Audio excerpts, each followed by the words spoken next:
بسم اللہ الرحمن الرحیم ایاک نعبد و ایاک نستعین۔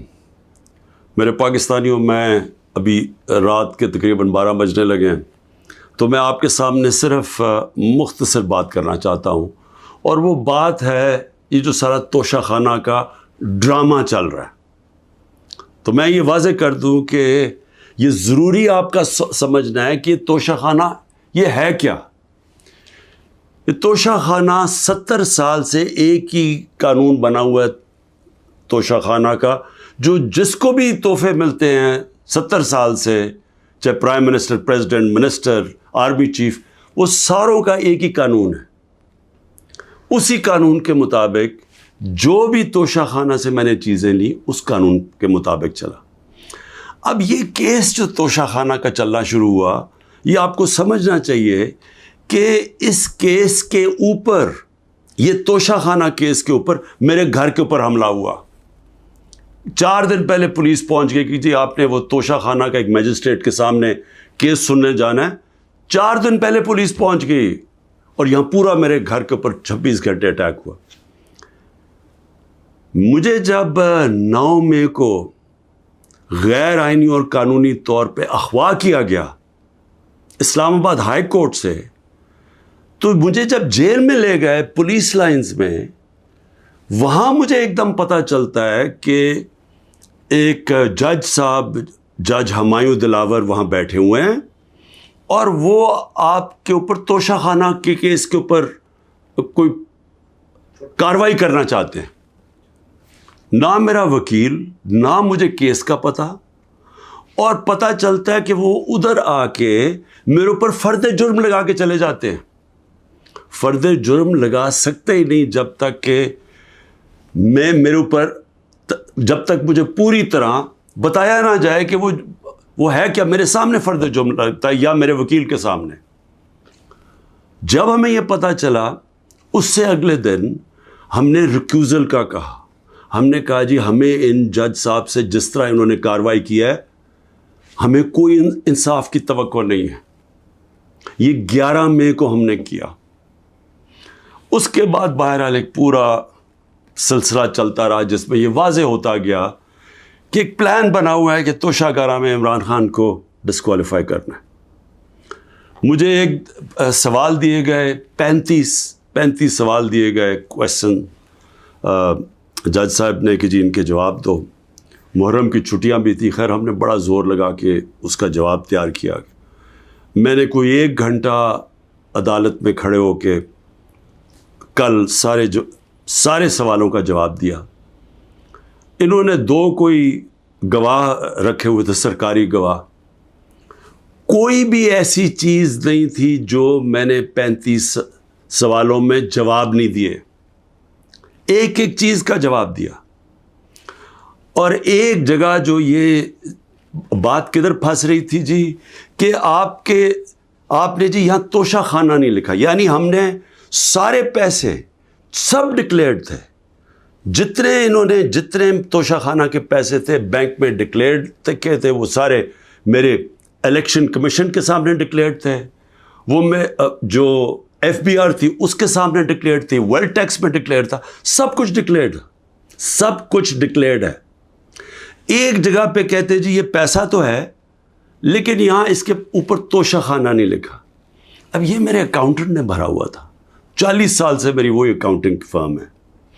تو میں نے اپنے گواہ میں لکھا کہ یہ اکاؤنٹنٹ کا کام ہے آ کے آپ کو ایکسپلین کرے، پیسے تو ہیں کہ جی اس نے توشہ خانہ پیسے کے آگے لکھا یا نہیں لکھا۔ حالانکہ وہ اکاؤنٹنٹ کلیئر ہے کہ قانونی طور پہ اس نے ٹھیک کیا، اب وہ اکاؤنٹنٹ نے آنا تھا۔ آج پتہ چلتا ہے جج صاحب کہتے ہیں جی 1 گھنٹے میں گواہ کو پروڈیوس کرو۔ گواہ راستے میں ہوتا ہے، کہتے اب ہم نے کینسل کر دیا، اب کوئی گواہ آپ سامنے نہیں لا سکتے۔ میں یہ سوال پوچھتا ہوں، یہ کوئی ملٹری ٹرائل ہو رہا ہے، میرا رائٹ، میرا حق ہے فیئر ٹرائل کے لیے، یعنی ایک دم گواہ کینسل کر دیے۔ میں نے کوئی 5-6 گواہ لے کے آنے تھے تاکہ وہ ایکسپلین کرے، جو 35 کویسچنز انہوں نے بھیجے ان کے جواب میں مجھے موقع تو ملے کہ اگر کوئی پوچھے، میرے وکیل ان کو سمجھانے کے لیے، گواہ تو اس لیے ہوتے ہیں، گواہی سارے کینسل کر دیے، اور آج اب ایسے لگ رہا ہے کہ کل فرد جرم قائم کر دیں گے. یعنی مجھے سمجھ نہیں آ رہی کہ یہ جلدی اتنی کیا ہے.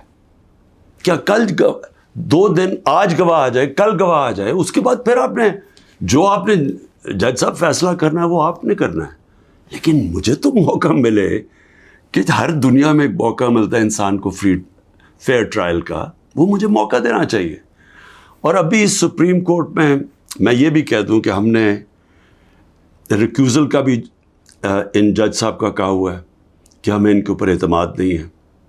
وہ پڑا ہوا ہے اسلام آباد ہائی کورٹ میں. وہ اسلام آباد ہائی کورٹ بدقسمتی سے فیصلہ نہیں کر رہے چیف جسٹس صاحب. میں یہ بھی کہہ دوں کہ صرف اتنی زیادہ، پتہ نہیں میں کتنے کیسز میں ہوں، صرف 2 ججز کے اوپر میں نے ریکیوزل کا کہا ہوا ہے. ایک اسلام آباد ہائی کورٹ کے چیف جسٹس اور دوسرے یہ جسٹس دلاور. یہ میرا رائٹ ہے کہ اگر میں سمجھ رہا ہوں مجھے انصاف نہیں مل رہا تو میرا یہ حق ہے کہ میں ان کو ریکیوز کرواؤں، ان کو کہوں کہ کسی اور کو بھیج دے. اب وہاں بھی فیصلہ نہیں ہو رہا اسلام آباد ہائی کورٹ میں. ہم سپریم کورٹ میں گئے ہیں، سپریم کورٹ کہہ رہے ہیں کہ اسلام آباد ہائی کورٹ فیصلہ کرو، اور سپریم کورٹ نے کہا کہ تب تک انہوں نے جسٹس دلاور نے فیصلہ نہیں کرنا جب تک کہ یہ اس کے اوپر فیصلہ نہیں ہوتا ٹرانسفر پہ. لیکن مجھے لگ رہا ہے کہ کل انہوں نے فیصلہ کر دینا ہے، اس لیے میں رات کو لیٹ آپ کے سامنے آ رہا ہوں. میں آخر میں ایک اور بات کہتا چلوں کہ فیس بک پہ 2014 میں جسٹس دلاور نے اپنی فیس بک پہ میرے اوپر ایسے ریمارکس دیے ہوئے ہیں جس سے لگتا ہے کہ وہ مجھے انصاف نہیں دے سکتے. یعنی ان کی ایک پرسنل ڈسلائک اس میں سامنے آ رہی ہے. ہم نے یہ چیف جسٹس صاحب اسلام آباد والوں کو کہا کہ دیکھیں یہ پریجوڈسڈ ہے. انہوں نے جا کے ایف آئی اے کو کہا کہ بتاؤ کہ جناب یہ ٹھیک ہے یا نہیں، یہ جو فیس بک پہ ان کی پوسٹ تھی. ایف آئی اے نے وہ چیک کر کے کہ کیونکہ وہ ڈیلیٹ کر چکے تھے پوسٹ، انہوں نے واپس کہا دی وہاں تو پوسٹ ہی نہیں ہے. دیکھیں بڑا آسان کام ہے. اگر آپ اس ملک پہ انصاف چاہتے ہیں، میں چیف جسٹس صاحب اسلام آباد آپ کو بھی کہتا ہوں اور ایف آئی اے آپ کو بھی کہتا ہوں، ایک فیس بک کو ایک صرف لیٹر جانا چاہیے آپ سے، ایک ای میل کریں کہ یہ کیس ہو رہا ہے. 90 دن تک ان کے پاس ریکارڈ ہوتا ہے. اگر آپ ڈیلیٹ بھی کر دیں کوئی پوسٹ تو 90 دن تک فیس بک کے پاس اس کا ریکارڈ ہے. صرف ایک ای میل کی ضرورت ہے، پتہ چلوا لیں کہ کیا انہوں نے جو واقعی انہوں نے پوسٹ کی تھی یا انہوں نے نہیں کی تھی. آدھے گھنٹے میں سارا اس کا پتہ چل جائے گا کہ کیا جسٹس دلاور نے واقعی وہ میرے اوپر جو بڑی ان کا مائنڈ شو کرتا ہے کہ وہ شاید میرے سے انصاف نہ کر سکیں، وہ پوسٹ میں ریفلیکٹڈ ہے. پتہ چل جائے گا کہ ہے یا نہیں ہے. تو ہم صرف میں یہاں بیٹھا ہوا ہوں، 200 کیسز ہونے لگے ہیں، ایک ایک فیس کرنے کے لیے تیار ہوں، فیس کر رہا ہوں. پچھلے 2 مہینے میں 350 عدالت میں کیسز کے اندر میری پیشی ہو چکی ہے. 350، یہ بھی ریکارڈ ہے. میں آگے بھی تیار بیٹھا ہوں، لیکن صرف یہ چاہتا ہوں کہ انصاف ملے. اور انصاف ملنا کوئی مشکل کام نہیں ہے. اگر صرف مجھے یہ موقع دیا جائے کہ اگر میں یہ سمجھتا ہوں کہ کوئی جج میرے سے انصاف نہیں کر رہا تو یہ میرا حق ہے کہنا کہ جی ٹرانسفر کر دیں کیس کسی اور جج کو.